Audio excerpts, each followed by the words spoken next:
Hi hello ಎಲ್ಲರಿಗೂ ನಮಸ್ಕಾರ. ನಾನು ನಿಮ್ಮ ಸಂದೀಪ್. ಇವತ್ತಿನ ವಿಷಯ ಏನಂದರೆ ಅಮೆರಿಕ, ಇಸ್ರೇಲ್, ಇರಾನ್ ಇವುಗಳ ಯುದ್ಧದ ಬಗ್ಗೆ ಮಾತಾಡೋಣ. ವಿಶ್ವದ ದೊಡ್ಡಣ್ಣ ಸೋತದ್ನ ಅಮೆರಿಕ ಇರಾನ್ನ ಹೊಡೆಯೋಕ್ಕಾಗ್ತಿಲ್ವಾ? ಯುದ್ಧದಿಂದ ಹಿಂದೆ ಸರಿದ ಕಾರಣ ಏನು? ಅಮೆರಿಕ.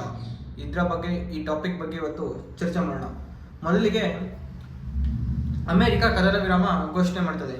ಅಮೆರಿಕ ಕದನ ವಿರಾಮ ಘೋಷಣೆ ಮಾಡಿದ ನಂತರವೂ ದಾಳಿಗಳು ನಡೀತವೆ. ಇದರ ಬಗ್ಗೆ ನಾವು ಇವತ್ತು ಚರ್ಚೆ ಮಾಡೋಣ. ಏನೇಳಿ, ಕದನ ವಿರಾಮ ಘೋಷಣೆ ಮಾಡಿದ ನಂತರನೂ ದಾಳಿಗಳು ನಡೀತವೆ. ಇದರ ಬಗ್ಗೆ ನಾವು ಇವತ್ತು ಚರ್ಚೆ ಮಾಡೋಣ. ಯಾಕೆ ಅಮೆರಿಕ ಮೋಸ್ಟ್ ಪವರ್ಫುಲ್ ಕಂಟ್ರಿ ಅಂತಾರೆ? ಯಾಕೆ ಯುದ್ಧ ನಿಲ್ಲಿಸಿತು? ಮೋಸ್ಟ್ ಪವರ್ಫುಲ್ ಅಂತಾರೆ. ಮತ್ತು most powerful country in the world, ಇಡೀ ಭೂಮಿಲೇ most powerful country America. Planet of the earth America. ಯಾಕೆ ಯುದ್ಧ ಮಾಡಲು ಹಿಂದೆ ಸರಿತೈತೆ? ಯಾಕೆ ಯುದ್ಧ ನಿಲ್ಲಿಸ್ತೈತೆ? ಏನಿರ್ಬೋದು ಇದಕ್ಕೆ ಕಾರಣ? ಅತ್ಯಂತ ಶಕ್ತಿಶಾಲಿ ರಾಷ್ಟ್ರ ಆಗಿದ್ದು ಯಾಕೆ ಇವತ್ತು ಯುದ್ಧದಿಂದ ಹಿಂದೆ ಸರಿತು? ಯಾಕೆ ಒಂದು ಪುಟ್ಟ ರಾಷ್ಟ್ರ ಇರಾನ್ ಮೇಲೆ ಯುದ್ಧ ಮಾಡೋಕ್ಕಾಗ್ತಿಲ್ಲ ಇದ್ರ ಕೈಲಿ? ಯುದ್ಧ ಮಾಡಿದ್ರು ಯಾಕೆ ರಾತ್ರೋರಾತ್ರಿ ದಾಳಿ ಮಾಡ್ತಾರೆ? ನಾನು ದಾಳಿ ಮಾಡಿದೆ ಅಂತ ಮೂರೂ ದೇಶಗಳು ಹೇಳ್ತವೆ. ಮೂರೂ ದೇಶಗಳು ನಾವು ಗೆದ್ದಿದ್ದೀವಿ ಅಂತಲೂ ಹೇಳ್ತಿದ್ದಾರೆ. ಆದರೆ ಯುದ್ಧ ಮಾಡಿದವ್ರು ಯಾರು? ಬಾಂಬ್ ಹಾಕ್ತವ್ರು ಯಾರು? ಯಾರ ಮೇಲೆ ದಾಳಿ ಮಾಡಿದ್ರು? ಇದು ಯಾರಿಗೂ ಗೊತ್ತಿಲ್ಲ. ಆದರೆ ಎಲ್ಲರೂ ಹೇಳ್ತಾರೆ ನಾವು ಗೆದ್ವಿ ಅಂತ ಹೇಳ್ತಾರೆ. ಇಷ್ಟೊಂದು ಶಕ್ತಿಶಾಲಿಯಾಗಿರೋ ರಾಷ್ಟ್ರ ಅಮೆರಿಕ ಯುದ್ಧದಿಂದ ವಾಪಸ್ ಸರಿಯಲು ಕಾರಣ ಏನು? ಮತ್ತೆ ಇರಾನ್ ಒಂದು ಸಣ್ಣ ರಾಷ್ಟ್ರ, ಓಕೆನಾ? ಇರಾನ್ ಒಂದು ಅಂತ ಏನು ಅಮೆರಿಕಗೆ ಟಕ್ಕರ್ ಕೊಡುವಂತ ಪವರ್ಫುಲ್ ರಾಷ್ಟ್ರ ಅಲ್ಲ. ಆ ರಾಷ್ಟ್ರನೇ ಸೋಲ್ಸಕ್ಕಾಗ್ತಿಲ್ಲ ಅಂತಂದ್ರೆ ಅಮೆರಿಕ ಇವತ್ತು ಜಗತ್ತಲ್ಲಿ ಯಾವ ಮಟ್ಟಕ್ಕಿದೆ ಅಂತ ನೀವೇ ಯೋಚನೆ ಮಾಡಿ. 70 ವರ್ಷದಿಂದ ಇದ್ದ ಅಮೆರಿಕ ಇವತ್ತು ಅಮೆರಿಕ ಆಗಿಲ್ಲ. ಮೊದಲಿಗೆ ನಾವು ನೋಡ್ಬೇಕಾದ್ರೆ ಇರಾನ್ನ ರಾಜಧಾನಿ ತೆಹರಾನ್, ಓಕೆನಾ? ಜೂನ್ 25ನೇ ತಾರೀಕು ಸಂಭ್ರಮಾಚರಣೆ ಮಾಡಿದ್ದಾರೆ ತೆಹರಾನ್ನಲ್ಲಿ. ಇರಾನ್ನ ರಾಜಧಾನಿ ತೆಹರಾನ್ನಲ್ಲಿ ಜೂನ್ 25ನೇ ತಾರೀಕು ಸಂಭ್ರಮಾಚರಣೆ ಮಾಡಿದ್ದಾರೆ. ನಾವು ಅಮೆರಿಕದ ಮೇಲೆ ಬಾಂಬ್ ಹಾಕಿದೀವಿ. ಅಮೆರಿಕದಲ್ಲಿರುವ ನೆಲೆಗಳ ಮೇಲೆ, ಕತಾರ್ನಲ್ಲಿರುವ ನೆಲೆಗಳ ಮೇಲೆ ಬಾಂಬ್ ಹಾಕಿದೀವಿ ಅಂತ ಇವರು ಯಾರು? ಇರಾನ್ ದೇಶದವರು ಇದರಲ್ಲಿ ತೆಹರಾನ್ನಲ್ಲಿ, ಇರಾನ್ ದೇಶದ ರಾಜಧಾನಿ ತೆಹರಾನ್ನಲ್ಲಿ ಸಂಭ್ರಮಾಚರಣೆ ಮಾಡ್ತಾರೆ ಅಂತ. ಅಮೆರಿಕ ದೇಶ ಇದರಲ್ಲಿ ಕದನ ವಿರಾಮ ಘೋಷಿಸಿದೆ ಎಂದು ಸಂಭ್ರಮಾಚರಣೆ ಮಾಡೋರಿ. ಏನಂತ? ಅಮೆರಿಕ ದೇಶ ನಮ್ಗೆ ಎದ್ರಿ ಕದನ ವಿರಾಮ ಘೋಷಣೆ ಮಾಡೈತೆ ಅಂತೇಳಿ ಇವರು ಸಂಭ್ರಮಾಚರಣೆ ಎಲ್ಲಿ ಮಾಡೋರೆ?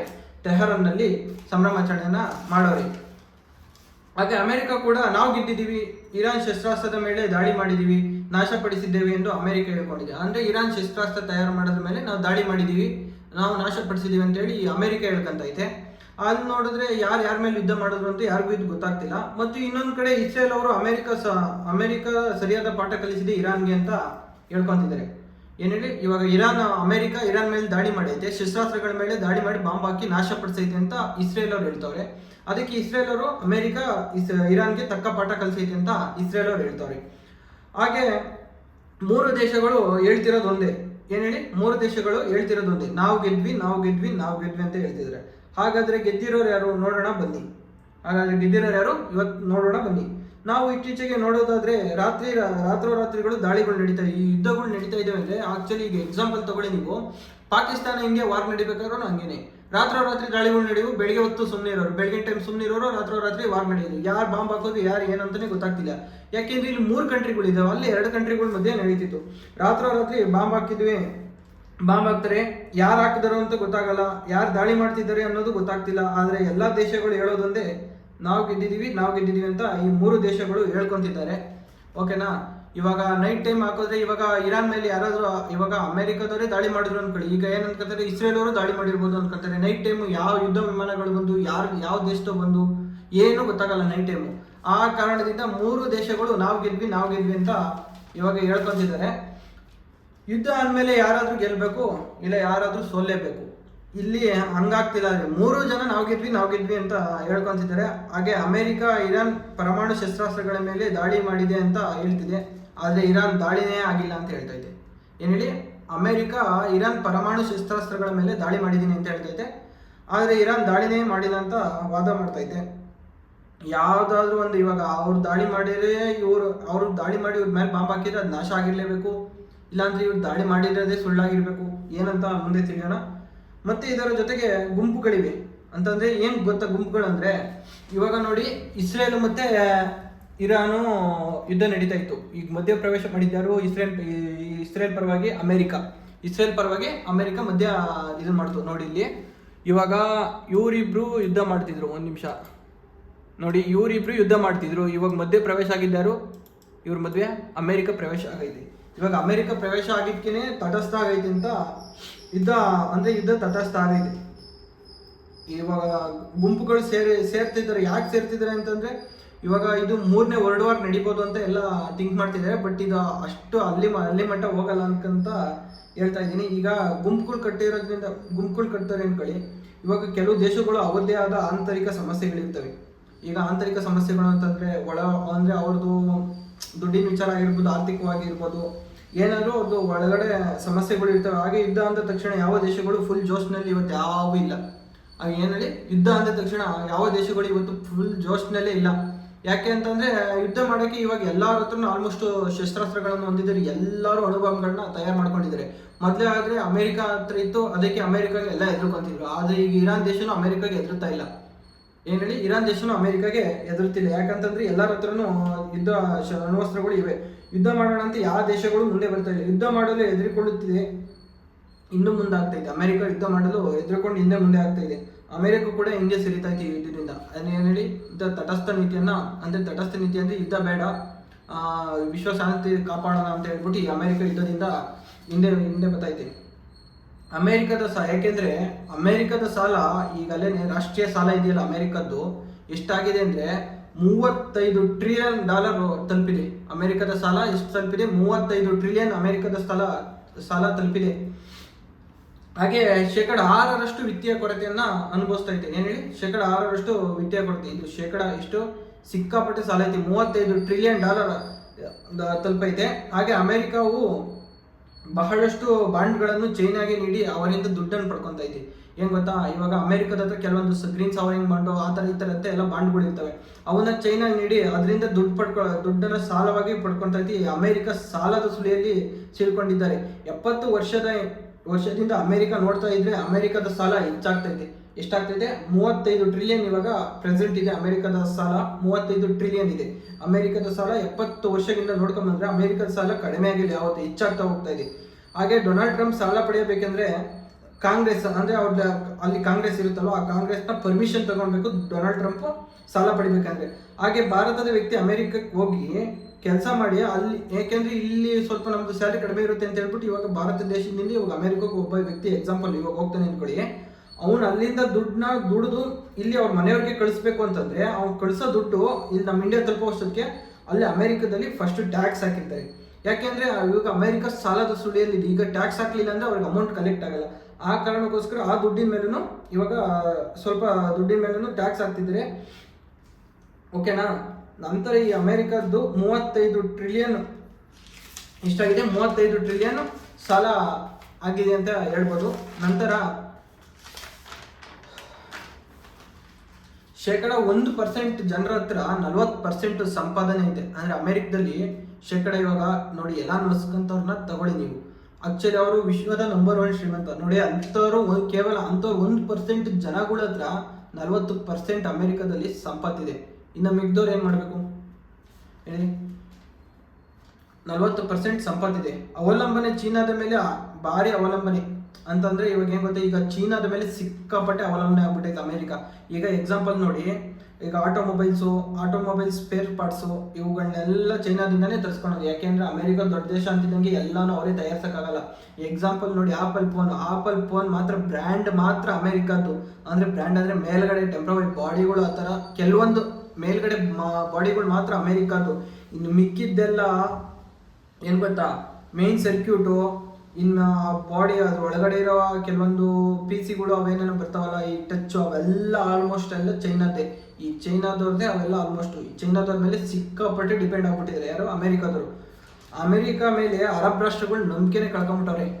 ಆಕ್ಚುಲಿ ಅಮೆರಿಕ ಮೇಲೆ ಅರಬ್ ರಾಷ್ಟ್ರಗಳು ಯಾವ್ಯಾವು, ಈ ಸೌದಿ ನೋಡಿ ತೋರಿಸ್ತೀನಿ, ಸೌದಿ, ಇರಾನು, ಇರಾಕು, ಒಂದು ನಿಮಿಷ ತೋರಿಸ್ತೀನಿ ನೋಡಿ. ಇಲ್ಲಿ ಸೌದಿ, ಇರಾನು, ಇರಾಕ್ ಇವೆಲ್ಲ ಸಿಕ್ಕಾಪಟ್ಟೆ ನಂಬಿಕೆನೆ ಕಳ್ಕೊಂಬಿಟ್ಟವೆ. ನೋಡಿ ಇಲ್ಲಿ ಸೌದಿ ಇದೆ ನೋಡಿ, ಇಲ್ಲ ಇರಾನು, ಇಲ್ಲ ನೋಡಿ ಇಲ್ಲೆಲ್ಲ ಇರಾಕ್ ಬರುತ್ತೆ, ಇಲ್ಲಿ ಒಮನ್ನು, ಇಲ್ಲ ಐತೆ ನೋಡಿ ಇರಾಕು. ಇವೆಲ್ಲ ಸಿಕ್ಕಾಪಟ್ಟೆ ನಂಬಿಕೆನೆ ಕಳ್ಕೊಂಬಿಟ್ಟಿದ್ದಾವೆ ಅಮೆರಿಕದ ಮೇಲೆ ನಂಬಿಕೆನೆ ಕಳ್ಕೊಂಬಿಟ್ಟಿದ್ದಾವೆ ಇವೆಲ್ಲ. ಯಾಕೆ ಅಂತಂದ್ರೆ ನೋಡಿ, ಇವಾಗ ಎಕ್ಸಾಂಪಲ್ ಏನಂದ್ರೆ ಆಫ್ಘನ್ನಲ್ಲಿ ತಾಲಿಬಾನ್ ಸರ್ಕಾರ ಕಿತ್ತಾಕ್ಬಿಟ್ಟು ಪ್ರಜಾಪ್ರಭುತ್ವ ಜಾರಿಗೆ ತರ್ತೀನಿ ಅಂತ ಈ ಅಮೆರಿಕದವರು ಪ್ಲಾನ್ ಮಾಡಿದ್ರು. ಅಮೆರಿಕ ಮಧ್ಯೆ ಪ್ರವೇಶ ಮಾಡಿದ್ರು. ಯಾಕೆಂದ್ರೆ ಈ ತಾಲಿಬಾನ್ ಸರ್ಕಾರ ತೆಗೆದಾಕ್ಬಿಟ್ಟು ನಾವು ಪ್ರಜಾಪ್ರಭುತ್ವ ಸರ್ಕಾರವನ್ನ ಆಡಳಿತಕ್ಕೆ ತರ್ತೀನಿ ಅಂತ ಅಮೆರಿಕ ಮಧ್ಯೆ ಪ್ರವೇಶ ಮಾಡಿದ್ರೆ ಆದ್ರೆ ಆಫ್ಘನರಿಗೆ ನಂಬಿಕೆ ಬಂದಿತ್ತು ಅಮೆರಿಕದವರು ನಮ್ಮ ದೇಶನ ಸಿಂಗಾಪುರ್ ಮಾಡ್ತಾರೆ ಅಂತ. ಆದ್ರೆ ಆ ಸಿಂಗಾಪುರಲ್ಲೇ ಏನಿಲ್ಲ, ಇವರು ತಾಲಿಬಾನ್ಗಳ ಜೊತೆ ಸಿಕ್ಕಾಪಟ್ಟೆ ಸುಮಾರು ಒಂದು 19 ವರ್ಷ ಇದ್ರು ಅನ್ಸುತ್ತೆ. ಓಕೆ, 19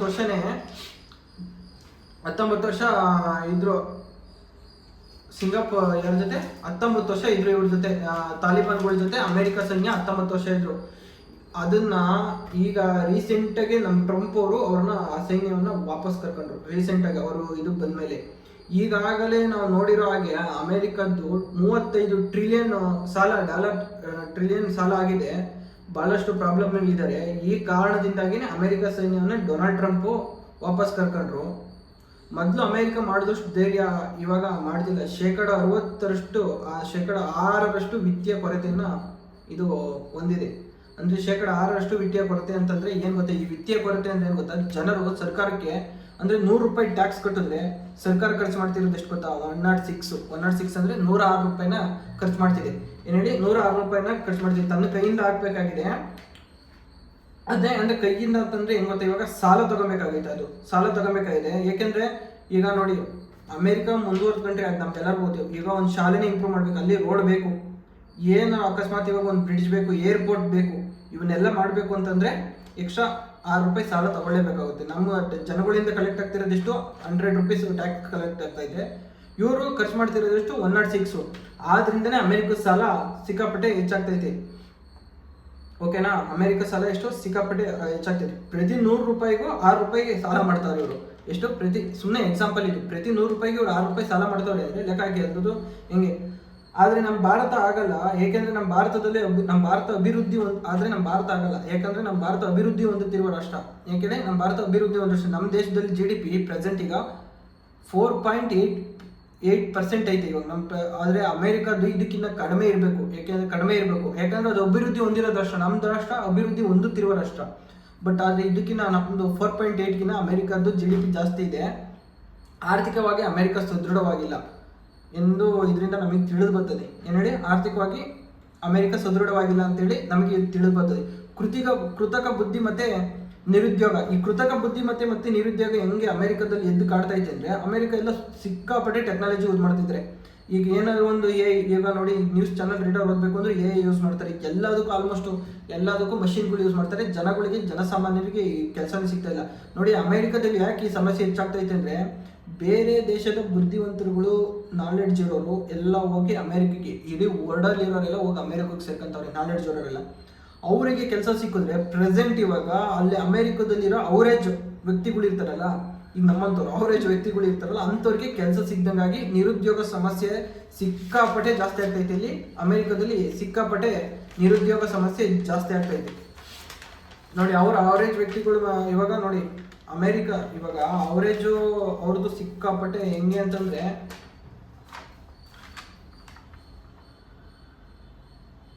ಅವ್ರದ್ದು ಒಂದು ನಿಮಿಷ ರೀ.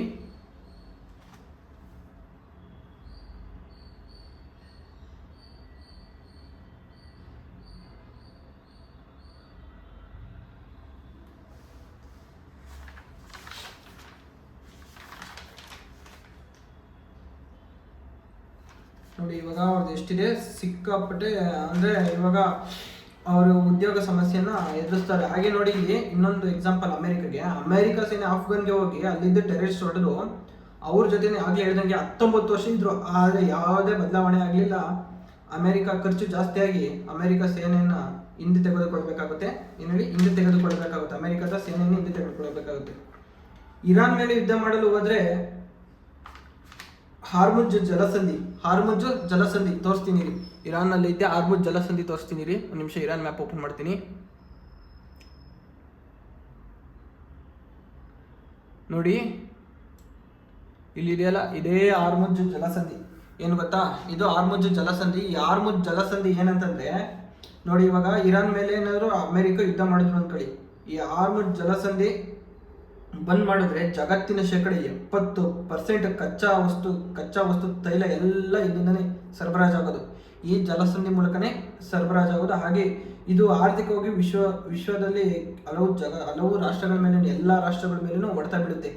ಇತ್ತೀಚೆಗೆ ಇರಾನ್, ಚೈನಾ, ರಷ್ಯಾ ದೋಸ್ತಿಯಲ್ಲಿದ್ದಾರೆ. ಇವ್ರು ಬೇರೆ ಎಲ್ಲ ದೋಸ್ತಿಯಲ್ಲಿದ್ದಾರೆ ಇತ್ತೀಚೆಗೆ. ಆಮೇಲೆ ಏನು ಗೊತ್ತಾ, ಇವಾಗ ಏನಾದ್ರು ನೋಡಿ, ಅಮೆರಿಕಾದವರು ಇರಾನ್ ಮೇಲೆ ಯುದ್ಧ ಮಾಡಿದ್ರು ಅನ್ಕೊಳ್ಳಿ. ಈಗ ನೋಡಿ ಅವರು ಬೆಂಬಲಕ್ಕೆ ಚೈನಾ ಬರುತ್ತೆ. ಚೈನಾ ಬಂದರೆ ಇವಾಗ ನೋಡಿ, ಇವಾಗ ಆಟೋಮೊಬೈಲ್ಸು, ಮದರ್ ಬೋರ್ಡು, ಇವೆಲ್ಲ ಏನು ಸಣ್ಣ ಐಟಮ್ಗಳು ಇವರೆಲ್ಲ ತಯಾರು ಮಾಡೋದು ಅವ್ರಿಗೆ ಹೋಗೋದಿಲ್ಲ, ಬಂದ್ ಮಾಡಿಬಿಡ್ತಾರೆ ಅಮೆರಿಕಕ್ಕೆ ಹೋಗೋ ಐಟಮ್ನ. ಅವಾಗ ಮತ್ತೆ ಅಮೆರಿಕಕ್ಕೆ ಆರ್ಥಿಕವಾಗಿ ಹೊಡೆತ ಬೀಳುತ್ತೆ. ಈ ಕಾರಣದಿಂದನೂ ಅಮೆರಿಕ ಯುದ್ಧದಿಂದ ಹಿಂದೆ ಸರಿದೈತೆ ಅಂತ ಹೇಳ್ಬೋದು. ಇದು ಒಂದು ಕಾರಣ. ಹಾಗೆ ನೋಡಿ, ನೆಕ್ಸ್ಟ್ ಇನ್ನೊಂದು ಕಾರಣ ಏನಂದ್ರೆ, ಅಮೆರಿಕಕ್ಕೆ ಇದನ್ನ ಸೇರಿಸ್ಕೊಂಡು ಶಸ್ತ್ರಾಸ್ತ್ರಗಳ ಪೈಪೋಟಿ ಇವತ್ತು ಯಾರಿಗೂ ಕಡಿಮೆನೇ ಇಲ್ಲ. ಹೋಲ್ಸ್ಕೊಂಡ್ರೆ ಎಲ್ಲರ ಹತ್ರನೂ ಅಣುಬಾಂಬ್ಗಳಿದ್ದಾವೆ. ಆಲ್ಮೋಸ್ಟ್ ಎಲ್ಲರ ಹತ್ರನೂ ಅಣುಬಾಂಬ್ಗಳಿದ್ದಾವೆ. ಅಣುಬಾಂಬ್ಗಳನ್ನ ಎಲ್ಲರೂ ಯೂಸ್ ಮಾಡ್ತಾರೆ. ಇವಾಗ ನೋಡಿ, ಫಸ್ಟು ಅಮೆರಿಕ ಹತ್ರ ಇತ್ತು. ಅಮೆರಿಕ ಹತ್ರ ಇದ್ದಿದ್ದಂಗೆ ಜರ್ಮನಿ ಮೇಲೆ ಹಾಕ್ಬಿಡ್ತು. ಜಪಾನ್ ಮೇಲೆ ಹಾಕ್ಬಿಡ್ತು. ಎಲ್ಲಿ? ನಾಗಾಸಾಕಿ ಮತ್ತು ಹಿರೋಶಿಮಾ ಮೇಲೆ. ಅಲ್ಲಿ ಹಾಕಿದ್ರ. ಇವಾಗ ನೋಡಿ, ಅವ್ರ ಹತ್ರ ಫಸ್ಟ್ ಅಣುಬಾಂಬ್ ಇರಲಿಲ್ಲ. ಅಣುಬಾಂಬ್ ಇರಲಿಲ್ಲ. ಈಗ ಹಂಗಲ್ಲ, ಎಲ್ಲ ಇರಾನ್ ಹತ್ರನೂ ಅಣುಬಾಂಬ್ ಇದೆ, ನಮ್ಮ ಇಂಡಿಯಾದವ್ರ ಹತ್ರನೂ ಇದೆ, ಪಾಕಿಸ್ತಾನದವ್ರ ಹತ್ರನೂ ಇದೆ, ಚೈನಾ, ಎಲ್ಲ ಆಲ್ಮೋಸ್ಟ್ ಎಲ್ಲ ಕಂಟ್ರಿಗಳಲ್ಲೂ ಇದೆ.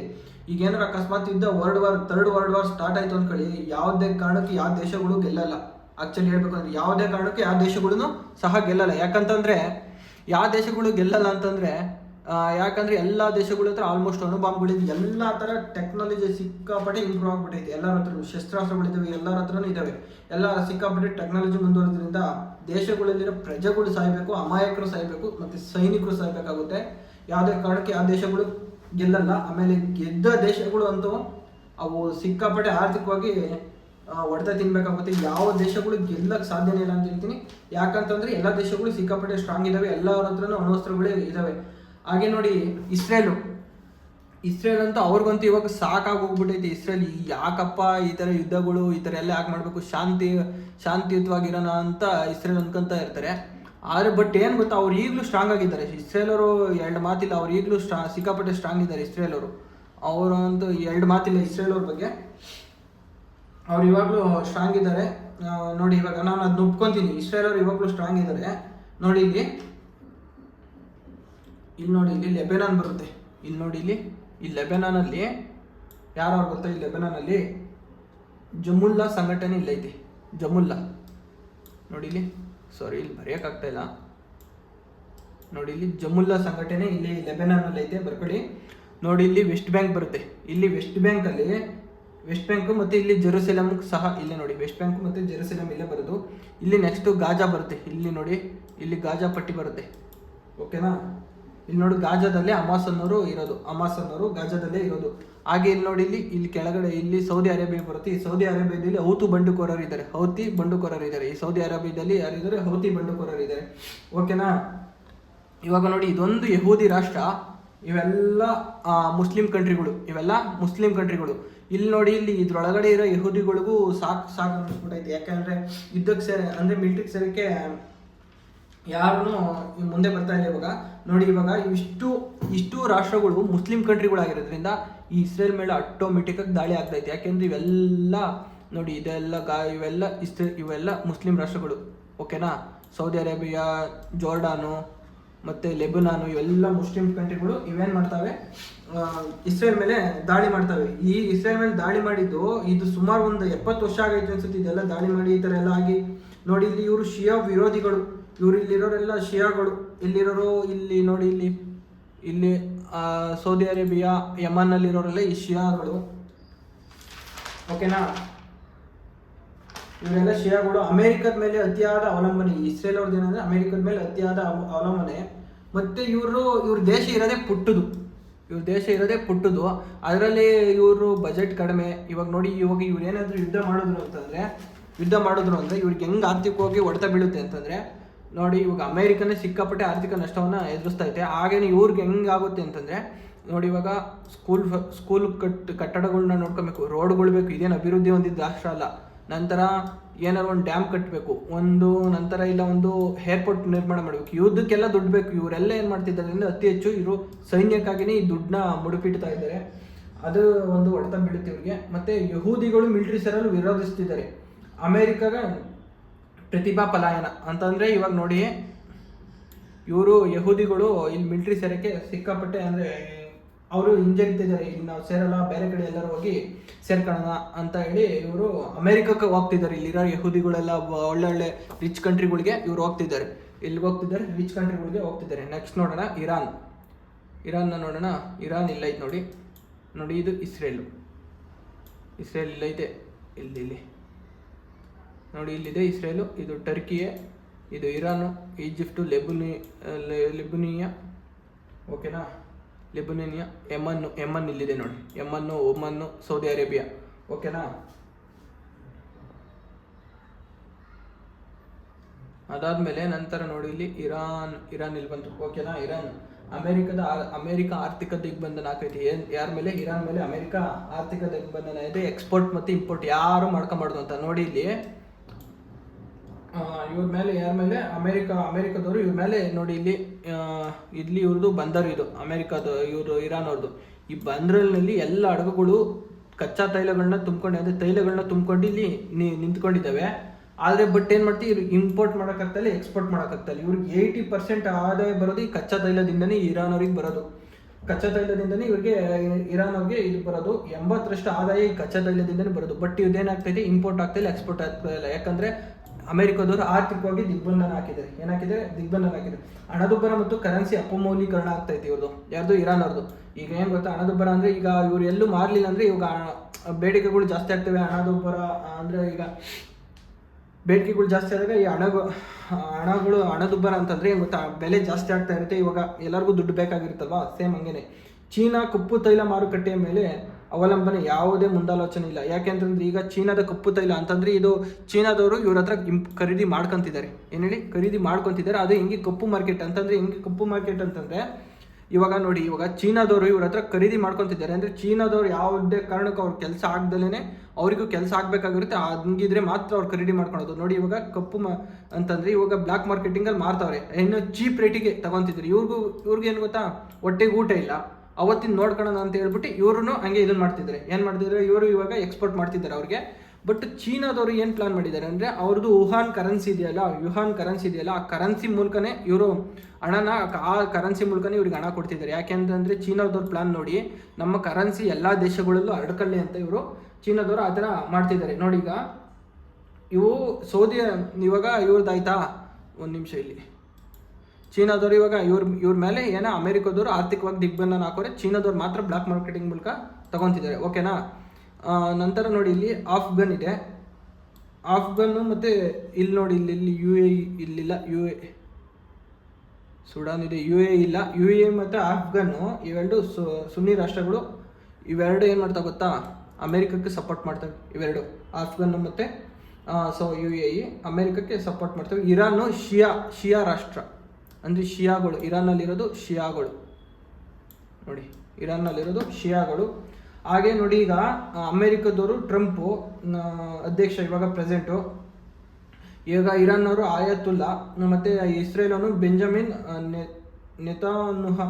ನೆತಾನ್ಯಾಹು ಅವರು ಇವಾಗಿದೆ, ಓಕೆನಾ. ಇರಾನ್ ಅವ್ರದ್ದು ಅವರಿದ್ದಾರೆ. ನಂತರ ನೋಡಿ, ಇಲ್ಲಿ ಪ್ರಾಕ್ಸಿ ಯುದ್ಧಗಳು ಅಂತಂದರೆ ಇರಾನು ಪ್ರಾಕ್ಸಿ ಯುದ್ಧಗಳನ್ನ ಮಾಡ್ತೈತೆ. ಈ ಪ್ರಾಕ್ಸಿ ಯುದ್ಧಗಳು ಅಂತಂದರೆ ತಾವೇ ಹೇಳ್ದಂಗೆ ಕೇಳೋರ್ನ ತಯಾರು ಮಾಡಿರ್ತಾರೆ ಇರಾನ್ನವರು. ಈಗ ತಾವು ಹೇಳ್ದಂಗೆ ಕೇಳೋರ್ನೇ ಇರಾನ್ನವರು ತಯಾರು ಮಾಡಿರ್ತಾರೆ. ನೋಡಿ, ಇಲ್ಲಿ ಇರಾನ್ ಇದೆ. ನೋಡಿ, ಇಲ್ಲಿ ಒಂದು ನಿಮಿಷ, ಇಲ್ಲಿ ಮ್ಯಾಪಲ್ಲಿ ತೋರಿಸ್ತೀನಿ. ಇಲ್ಲಿ ಯಮನ್ ಇದೆ ನೋಡಿ, ಇಲ್ಲಿ ಲೆಬುನೇನಿಯಾ ಇದೆ. ಇಲ್ಲೆಲ್ಲ ಐತೆ ನೋಡಿ, Turkey, Saudi Arabia, Iraq, Saudi. ನೋಡಿ, ಇಲ್ಲಿ ಲೆಬುನೇನಿಯಾ ಇದೆ. ಆಮೇಲೆ ನೋಡಿ, ಇಲ್ಲಿ ಗಾಜಾ ಇದೆ. ನೋಡಿ, ಇಲ್ಲಿ ಇಸ್ರೇಲ್ ಇದೆಯಲ್ಲ, ಓಕೆನಾ. ಇಲ್ಲಿ ಗಾಜಾದವರು ಇಲ್ಲಿ ಇವರೆಲ್ಲ ಏನು ಗೊತ್ತಾ, ಇರಾನ್ ಅವರು ಹೇಳ್ದಂಗೆ ಕೇಳ್ತಾರೆ. ಇವರೆಲ್ಲ ಕೇಳ್ತಾರೆ. ನೋಡಿ, ಇಲ್ಲಿ ಇವರು ಯಮನ್ ಇದೆಯಲ್ಲ, ಯಮನ್ನವರು ಸಹ ಇರಾನ್ ಅವರು ಹೇಳ್ದಂಗೆ ಕೇಳ್ತಾರೆ. ಇಲ್ಲಿ ಯಾರು ಗೊತ್ತಾ, ಹೌತಿ ಬಂಡುಕೋರರು ಇದ್ದಾರೆ. ಯಮನ್ನಲ್ಲೂ ಹೌತಿ ಬಂಡುಕೋರರು ಇದ್ದಾರೆ. ಯಾರಿದ್ದಾರೆ? ಹೌತಿ ಬಂಡುಕೋರರು ಯಮನ್ನಲ್ಲೂ. ನಂತರ ಲೆಬುನೇನಿಯಾದವರು ಇವ್ರು ಹೇಳ್ದಂಗೆ ಕೇಳ್ತಾರೆ. ಯಾರು ಹೇಳ್ದಂಗೆ? ಇರಾನ್ ಅವ್ರು ಹೇಳ್ದಂಗೆ ಕೇಳ್ತಾರೆ. ಓಕೆನಾ. ಹಮಾಸ್ ಇಲ್ಲಿ ಇಸ್ರೇಲಲ್ಲಿ ಇರೋರು, ಇಲ್ಲಿ ಹಮಾಸ್ ಬಂಡುಕೋರೋರು ಸಹ ಇವ್ರು ಹೇಳ್ದಂಗೆ ಕೇಳ್ತಾರೆ. ಇವ್ರು ಹೇಳ್ದಂಗೆ ಕೇಳಿ ಇವ್ರ ಮೇಲೆ ಅಟ್ಯಾಕ್ ಮಾಡ್ತಾರೆ. ಏನು ಮಾಡ್ತಾರೆ, ಇವ್ರ ಮೇಲೆ ಅಟ್ಯಾಕ್ ಮಾಡಿ ಸುಮಾರು 70 ವರ್ಷಕ್ಕಿಂತ ಅವ್ರಿಗೂ ಸಾಕು ಅನಿಸ್ಬಿಟ್ಟೈತೆ ಇಸ್ರೇಲ್ ಅವ್ರಿಗೂ. ಆ ಥರ ಇದನ್ನು ಮಾಡ್ತಿದ್ದಾರೆ, ಅಟ್ಯಾಕ್ ಮಾಡ್ತಿದ್ದಾರೆ. ನಂತರ ನೋಡಿ ಇವರೆಲ್ಲ ತಾವು ಹೇಳ್ದಂಗೆ ಕೇಳಂಗೆ ಮಾಡ್ಕೊಂಡಿದ್ದಾರೆ. ಇದನ್ನೇ ಏನಂತಾರೆ, ಪ್ರಾಕ್ಸಿ ಯುದ್ಧಗಳು ಅಂತ ಕರೀತಾರೆ. ಇದು ಥರ್ಡ್ ವರ್ಲ್ಡ್ ವಾರ್ ಆಗ್ತೈತೆ ಅಂತ ಎಲ್ಲರೂ ಅಂದ್ಕೊಂಡಿದ್ರು. ಅಂದರೆ ಇದು ಥರ್ಡ್ ವರ್ಲ್ಡ್ ವಾರ್ ಆಗಂಗೆ ಕಾಣ್ತಾ ಇಲ್ಲ. ಯಾಕೆ ಅಂತಂದರೆ ಅಮೆರಿಕಾಲೇ ಯುದ್ಧನ ಸ್ಥಗಿತ ಮಾಡಿಬಿಟ್ಟೈತೆ. ಯಾಕೆಂದರೆ ನಾವು ಗೆದ್ವಿ ಅಂತ 3 ರಾಷ್ಟ್ರಗಳು ಹೇಳ್ಕೊಂತವೆ. ಬಟ್ ಯಾರು ಗೆದ್ದು ಯಾರು ಸೋತಿಲ್ಲ ಅಂತ ನಾನು ಅಂದ್ಕೊಂಡಿದ್ದೀನಿ. ಯಾಕೆಂತಂದರೆ ಇವಾಗ ಅವರು ಒಂದೇ ಸಲ ದಾಳಿ ಮಾಡಿರೋದು ಅಮೆರಿಕದವರು ಯಾರ ಮೇಲೆ, ಇರಾನ್ ಮೇಲೆ. ಅವರು ಒಂದ್ಸಲ ಮಾಡಿದ್ದಾರೆ. ಇವಾಗ ಅದಕ್ಕೆ ಪ್ರತೀಕಾರಾಗಿ ಇದು ಸಮಬಲ ಆಗೈತೆ. ನೋಡೋಣ ಮುಂದೆ ಏನಾಗುತ್ತೆ ಅಂತ ಹೇಳಿ. ಇವತ್ತಿನ ಕ್ಲಾಸ್ ಇಷ್ಟ ಆಗಿತ್ತು ಸ್ನೇಹಿತರೆ. ಇಷ್ಟ ಆಗಿರೋ ಲೈಕ್ ಮಾಡಿ, ಶೇರ್ ಮಾಡಿ, ಮ್ಯಾಕ್ಸಿಮಮ್ ಶೇರ್ ಮಾಡಿ ಅಂತ ಹೇಳೋಕ್ಕೆ ಇಷ್ಟಪಡ್ತೀನಿ. Okay, thank you all, love you, bye.